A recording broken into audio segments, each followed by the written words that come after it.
Termites can do extensive damage to your home if left unchecked.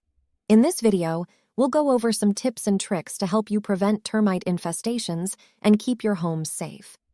Termites thrive in damp environments, so the first step in preventing an infestation is to eliminate any moisture sources in and around your home.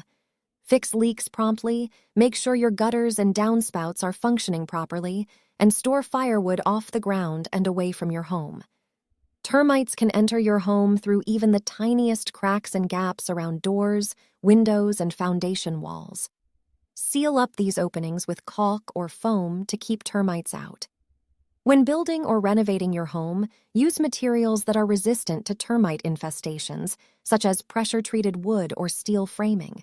This can help prevent future termite problems. Even with all these preventative measures, termite infestations can still occur. That's why it's important to have regular termite inspections by a licensed pest control professional. They can spot early signs of a termite problem and take action before it gets out of hand.